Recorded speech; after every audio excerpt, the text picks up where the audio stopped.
Je vous propose de manipuler une nouvelle notation que j'ai présentée dans le cours comme une fonction, parce que c'en est une. C'est la fonction exponentielle trigonométrique. Donc vous voyez, c'est une application. Elle a le droit de prendre n'importe quelle affectation de θ réel et elle renvoie un nombre complexe EIθ. EIθ, il est défini par son expansion cos θ plus I sin θ. Donc en fait, vous voyez, cette expansion, c'est de la forme A plus IB avec A et B réels. Donc c'est bien la forme algébrique du nombre Iθ. Alors attention, évidemment, quand on voit, je vous l'ai mis là, quand on voit exponentielle, on pense à l'exponentielle réelle. Comprenez bien que c'est très différent, hein.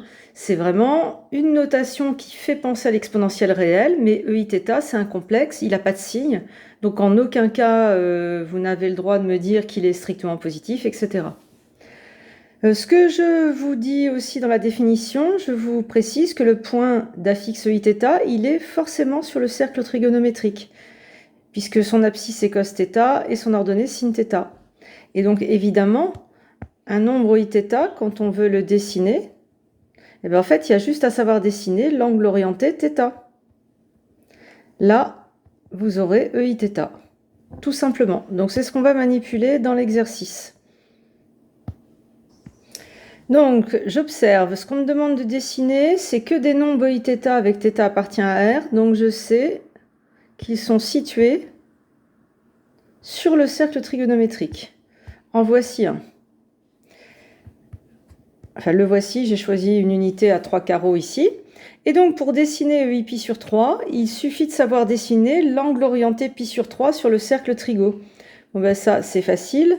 Π sur 3, ça correspond à un cosinus qui vaut 1/2. Il est là. Donc là, vous avez l'angle orienté π sur 3. Et le point ici, eh bien, ça représente le complexe Z1. Z1 égale exponentielle Iπ sur 3, situé sur le cercle trigonométrique. C'est parti. Z2, il suffit de savoir trouver l'angle orienté moins π sur 6. Moins π sur 6, le sinus vaut moins 1/2. Et donc, l'angle orienté qui correspond à moins π sur 6, il va se dessiner là, comme ça. Et Z2, il est là, sur le cercle trigo. EI moins π sur 6. Et donc, ça va très vite quand on a compris les angles. Ici, vous avez Z3 qui correspond à 3π sur 4. Ensuite, vous avez Z4 qui correspond à π sur 2. Puis, Z5 qui correspond à EIπ. C'est le nombre moins 1. Et enfin, Z6 qui correspond à l'angle nul, donc qui se trouve sur le cercle trigo lui aussi, à cet endroit-là. Alors, on vous demande ensuite de donner ces nombres sous la forme algébrique. Il suffit d'avoir compris que, en fait, la définition même de l'exponentielle trigo, c'est l'expansion algébrique du nombre. Donc, en fait, EIπ sur 3, si j'écris cos π sur 3 plus I sin π sur 3, j'ai la forme algébrique. Mais ce qu'on veut, c'est, dans le cas des angles usuels, que vous la donniez sous la forme la plus simplifiée possible. Donc, évidemment, cos π sur 3, on s'attend à ce que vous sachiez que c'est 1/2. Et sin π sur 3, racine de 3 sur 2.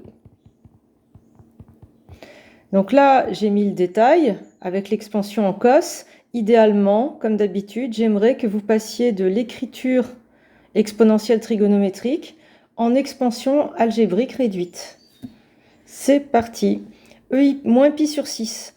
On a un cos moins π sur 6 qui est positif. Il suffit on a le dessin sous les yeux, hein, et quand vous pensez au cosinus et sinus usuels, faites un cercle dans votre tête. Le cosinus est positif, c'est le même que celui de π sur 6, donc c'est racine de 3 sur 2. Et par contre, vu la position de moins π sur 6, le sinus va valoir moins 1/2. Ici, 3π sur 4.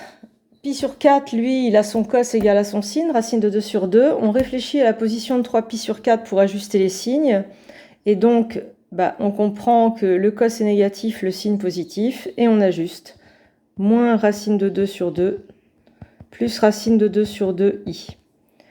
Ici, cos pi sur 2, c'est 0, sin pi sur 2, 1. Donc là, vous avez le nombre i, et d'ailleurs, ça se voyait sur le dessin. Z4 égale i.